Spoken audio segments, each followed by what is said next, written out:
Assalamu alaikum wa rahmatullah.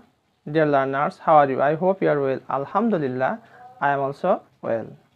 This is Abdul Bari. Today I would like to talk a most significant topic, that is compound sentence to simple sentence.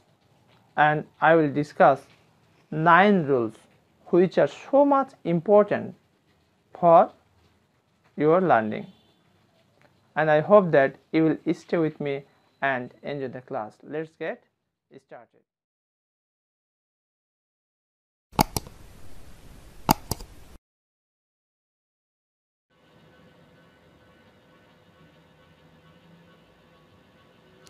Compound sentence to simple sentence খুব মজার একটি class. এখানে তোমরা 8 থেকে 9টি rule যদি মনোযোগ সহকারে দেখো, আমার দৃঢ় আত্মবিশ্বাস তোমাদের কম্পাউন্ড সেন্টেন্স থেকে সিম্পল সেন্টেন্স করার কোনো সমস্যা হবে বলে আমার মনে হয় না। আশা করছি তোমরা আমার প্রথম থেকে শেষ পর্যন্ত ক্লাসটি মনোযোগ সহকারে দেখবে। রুল 1, অ্যান্ডযুক্ত কম্পাউন্ড সেন্টেন্সের উভয় অংশের সাবজেক্ট যদি এক হয় এবং উভয় অংশে মূল ভাব থাকে, দুটি বিষয়, সাবজেক্ট এক, উভয় অংশে মূল ভাব, তাহলে আমরা কি করে আমরা কোন সেন্টেন্স করব? সিম্পল সেন্টেন্স করব, সেটা একটু দেখে নিই। স্ট্রাকচারটি দেখে আমরা প্রথম বাক্যের মূল ভার্বের প্রেজেন্ট ফর্মের সাথে আইএনজি প্লাস প্রথম বাক্যের মূল ভার্বের পরের অংশ প্লাস অ্যান্ডের পরিবর্তে কমা বসাতে হবে প্লাস প্রথম বাক্যের কর্তা বসে, দ্বিতীয় বাক্যের কর্তা থাকলে উঠে যায়, প্লাস দ্বিতীয় বাক্যের বাকি অংশ বসে। উদাহরণ দেখি, বাংলাদেশ এক্সপোর্টসটি বাংলাদেশ চা রপ্তানি করে and earns lot of foreign exchange, এবং প্রচুর পরিমাণ বৈদেশিক মুদ্রা অর্জন করে। দেখো এখানে বাংলাদেশ আর এখানে আর্নস, কে অর্জন করে? বাংলাদেশ। তাহলে সাবজেক্ট এক, exports main verb, earns main verb, তাহলে সাবজেক্ট এক এবং উভয় অংশে মেন ভার্ব রয়েছে। তাহলে কীভাবে করব? এই এক্সপোর্ট মূল ভার্বের সাথে যোগ করতে হবে আমাকে, এক্সপোর্টিংটি, এবার অ্যান্ডের জায়গাতে কমা বসাচ্ছি, বাকি যা ছিল সেভাবে বসে গেছে। দেখো এখানে বাংলাদেশটা, যেহেতু এখানেও সাবজেক্ট যা, এখানেও তা, এখানে বাংলাদেশটা এখানে চলে আসছে, অর্থাৎ সাবজেক্ট দ্বিতীয় অংশে এসে বসে গেছে। এবার আমরা 2 নম্বরটা দেখি, he got closer to the animal and pressed the shutter button with a boyish grin in the face. এটা সিলেট বোর্ড 19 সালে আসছে। Getting closer to the animal, he pressed the shutter button with a boyish grin in the face. একই নিয়মে, একটার মতো করে। It flies from flower to flower, এটা ফুল থেকে ফুলে উড়ে যায়, অ্যান্ড কালেক্টস হানি, এবং মধু সংগ্রহ করে। সিম্পল। তাহলে ভার্বের সাথে আনি যোগ করবো আমরা এখানে, flying from flower to flower, অ্যান্ডের জায়গাতে কমা বসাবো, আর এই সাবজেক্টটা এখানে চলে আসবে। শেষ। এবার আমরা রুল 2 নম্বরটা দেখব, অ্যান্ডের উভয় বাক্যের সাবজেক্ট ভিন্ন হলে। এবার 1 নম্বর দেখুন সাবজেক্ট এক, এবার সাবজেক্ট কি ভিন্ন হলে কি হবে সে বিষয় নিয়ে আমরা এখন দেখতেছি। অ্যান্ডের উভয় বাক্যের সাবজেক্ট ভিন্ন হলে এবং প্রথম সেন্টেন্সে am, is, are, was, were, have, has, had থাকলে নিচের নিয়মটি প্রয়োগ করতে হবে। অর্থাৎ সাবজেক্ট যদি ভিন্ন হয় এবং সেখানে যদি বি ভার্ব অথবা হ্যাভ ভার্বের উপস্থিতি থাকে, তাহলে এই রুলটি প্রযোজ্য হবে। প্রথম বাক্যের be verb am, is, are, ওয়াজ, ওয়ারের পরিবর্তে বিইং বসাতে হবে, হ্যাভ, হ্যাজ, হ্যাডের পরিবর্তে হ্যাভিং বসাতে হবে। এছাড়া প্রথম বাক্যের আর কোনো পরিবর্তন হবে না, অ্যান্ডের পরিবর্তে কমা বসাতে হবে, দ্বিতীয় বাক্য বসবে। উদাহরণ দেখি, the sun had set and they came out from market. The sun had set, সূর্য ডুবে গেছিলো, and they came out from market, এবং তারা বাজার থেকে বেরিয়ে পড়েছিল। তাহলে এখানে দেখো হ্যাড আছে, তাহলে এখানে হ্যাভিং হয়ে যাবে, হ্যাভ ভার্ব থাকলে হ্যাভিং হয়, হ্যাভ, হ্যাজ, হ্যাডকে বলা হয় have verb. The sun having set, অ্যান্ডের জায়গাতে কমা বসেছে, বাকি সব তথ্যই ঠিক আছে। 2 নম্বরটাও তাই, the class was over and the students went their home. Class শেষ হয়ে গেছিলো এবং শিক্ষার্থীরা বাসায় ফিরল, চলে গেল আর কি। তাহলে এখানে ওয়াজটা হচ্ছে বি ভার্ব, এখানে বিইং হয়ে যাবে, the class being over, the students went their home. এবার আমরা রুল 3 দেখব, ওয়ার্ডযুক্ত কম্পাউন্ড সেন্টেন্সকে সিম্পল সেন্টেন্স করার নিয়ম। অর্থাৎ কম্পাউন্ড সেন্টেন্স যদি আমরা ওয়ার্ডের উপস্থিতি দেখি, তাহলে আমরা সিম্পল সেন্টেন্স করব কীভাবে। স্ট্রাকচারটা খেয়াল করো, প্রথমে উইদাউট বসাতে হবে, প্লাস প্রথম বাক্যের মূল ভাবের সাথে আনি যোগ করতে হবে, প্লাস ক্রিয়ার পরের অংশ বসাতে হবে, ওয়ারের পরিবর্তে আমরা কমা বসাবো, দ্বিতীয় বাক্যটা বসবে। Give up your bad habit, তোমার খারাপ অভ্যাস ত্যাগ করে দাও, or you will lose everything, অথবা তুমি সব কিছু হারাবে। খারাপ অভ্যাস ত্যাগ করো, না হলে তুমি সব কিছু হারাবে। তাহলে এখানে প্রথমে কী নিতে বলেছে, উইদাউট বসালাম। এরপর হচ্ছে প্রথম বাক্যের মূল ভাব, গিভ হচ্ছে মূল ভাব, কী করতে বলেছে, আইএনজি, গিভিং করলাম।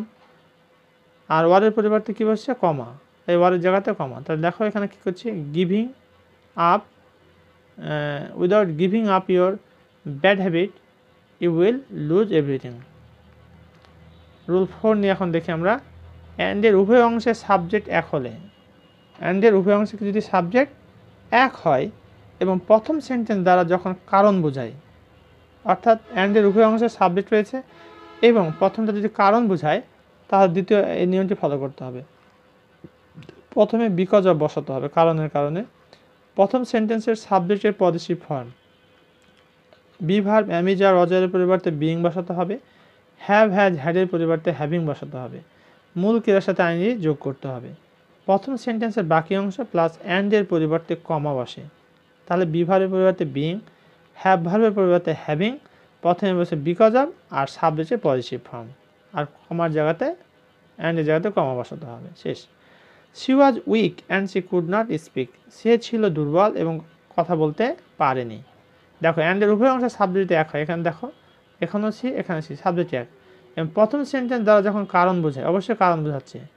শি ওয়াজ উইক, সে অসুস্থ ছিল, and she could not speak, এবং তার কারণে সে কিন্তু কথা বলতে পারতো না।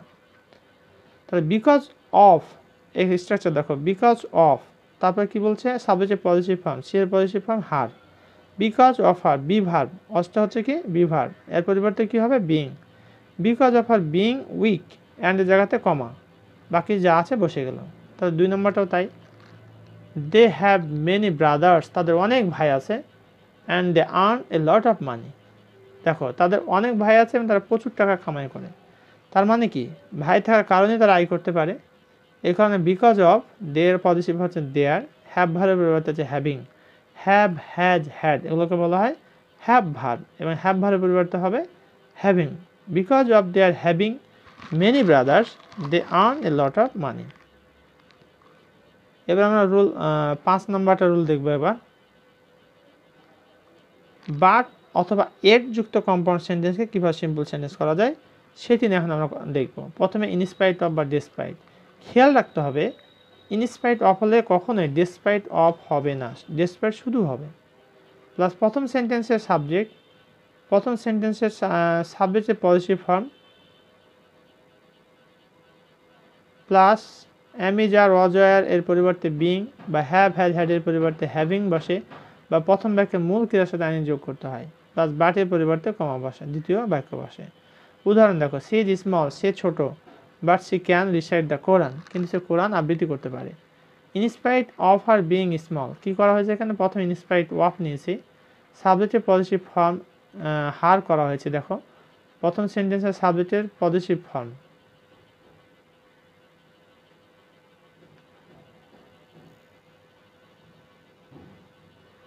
প্রথম সেন্টেন্সের সাবজেক্টের positive form plus am is are was, যেটা বি ভার্ব বলছি, এর পরিবর্তে বিইং, বা হ্যাভ হ্যাজ হ্যাডের পরিবর্তে হ্যাভিং বসে, বা প্রথম বাক্যে মূল ক্রিয়ার সাথে আইএনজি যোগ করতে হয়, বাটের পরিবর্তে কমা বসে, দ্বিতীয় বাক্য বসে। উদাহরণটা খেয়াল করি, she is small but she can recite the Quran, in spite ওয়া বসালাম প্রথমে, সি এর পজিটিভ ফর্ম হচ্ছে হার, বি ভার্বের পরিবর্তে বিইং, বাকি যা আছে বসে গেল।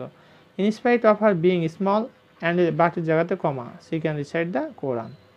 রুল 6, সময় নির্দেশক কম্পাউন্ড সেন্টেন্সকে সিম্পল সেন্টেন্স করার নিয়ম। যদি সময় বোঝায় তাহলে আমরা কী করে সিম্পল সেন্টেন্স করব। সময়বাচক ক্লজের সাবজেক্ট ইট ও ভার্ব উঠে যায়, ইট ও ভার্বকে উঠাই দিতে হবে, প্লাস সময়বাচক অংশটি বসে, অ্যান্ড উঠে যায়, তারপরে অংশ বসে।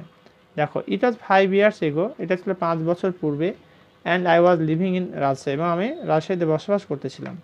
তাহলে সময় এখানে বোঝানো হয়েছে, এখানে বলা হয়েছে সময়বাচক ক্লজের সাবজেক্ট ইট ও ভার্ব উঠে যায়, তাহলে ইট ওয়াজ উঠে যাবে, তাহলে বাকি কি থাকছে, সময়বাচক অংশটি 5 yearsটা হচ্ছে সময়বাচক শব্দ বা ফ্রেজ, 5 years ago 5 বছর পূর্বে, I was living in Rajshahi, বাকি অ্যান্ডে যাতে কমা বসে, বাকি যা ছিল সেভাবে থেকে যাচ্ছে। রুল 7, ভেরি প্লাস অ্যাডজেক্টিভ অথবা adverb plus and plus negative ক্লজের পরিবর্তে টু প্লাস অ্যাডজেক্টিভ অথবা অ্যাডভার্ব প্লাস টু ইনফিনিটিভ ব্যবহার করে কম্পাউন্ড সেন্টেন্সকে সিম্পল সেন্টেন্স করা যায়। Compound, she was very small, সে খুবই ছোট ছিল, and had not learn to say anything, এবং কোনো কিছুই শিখেনি সে বলতে, যে হ্যাড নট লার্ন শিখে নাই টু সে এনিথিং। আচ্ছা, she was too small to have learn to say anything. আচ্ছা, বিশেষ উভয় ক্লজের সাবজেক্ট ভিন্ন হলে দ্বিতীয় সাবজেক্টের স্থানে ফর প্লাস অবজেক্ট হবে এবং দ্বিতীয় অংশের শেষে ব্যবহৃত অবজেক্টটি উঠিয়ে দিতে হবে যদি তার উল্লেখ পূর্বে থাকে। Compound, the phone was very expensive and I could not buy it, ফোনটা খুবই দামি ছিল যার কারণে আমি কি করতে পারিনি, কিনতে পারিনি। The phone was too expensive for me to buy it. Rule 8, অ্যানযুক্ত কম্পাউন্ড সেন্টেন্সটি যদি ইম্পারেটিভ হয় তবে বাই প্লাস জিরান যোগে বা in case of plus positive plus gerund অথবা নাউন যোগে সেন্টেন্সকে সিম্পল সেন্টেন্স করা যায়। কি বলছে এখানে, অ্যানযুক্ত কম্পাউন্ড সেন্টেন্সটি যদি ইম্পারেটিভ হয় তবে বাই প্লাস জিরান যোগে বা in case of plus positive plus gerund বা নাউন যোগে সেন্টেন্সকে সিম্পল সেন্টেন্স করা যায়। অর্থাৎ কম্পাউন্ড সেন্টেন্সটা যদি ইম্পারেটিভ হয়, দেখো রিড অ্যান্ড আন্ডারস্ট্যান্ডিং, পড়ো এবং এটা বুঝো, তো মূল ভার্ব দিয়ে শুরু হয়েছে মানে ইম্পারেটিভ এখানে প্যাটার্ন রয়েছে। তাহলে কী করছে, বাই প্লাস জিরান, তার মানে বাই আর জিরান মানে মূল ভার্বের সাথে আইনি যোগ, তাহলে বাই রিডিং অ্যান্ড যাতে কমা বসানো হয়েছে, বাকি যা ছিল you will understand it. Compound, look and think, দেখো এবং চিন্তা করো, তাহলে by looking you will think, অথবা in case of your looking you will think. আজকের মতো যে শেষ রুলটি সেটি হচ্ছে rule 9, not only but also যুক্ত কম্পাউন্ড সেন্টেন্সকে কীভাবে সিম্পল সেন্টেন্স করা যায়। নট অনলি বাট অলসো যুক্ত কম্পাউন্ড সেন্টেন্সকে সিম্পল সেন্টেন্স করার সময় নট অনলি যুক্ত অংশের মূল ভার্বের সঙ্গে আইনি যোগ করতে হয় এবং এর পূর্বে বিসাইডস বসে, পরে সাবজেক্ট বসিয়ে বাকি অংশ বসে এবং বাট অলসো উঠে যায়। দেখো, দ্য জাজ নট অনলি পানিশড হিম, বিচারক তাকে শুধু শাস্তি দেয়নি, বাট অলসো ফাইন্ড হিম, তাকে জরিমানাও করেছিল। Besides punishing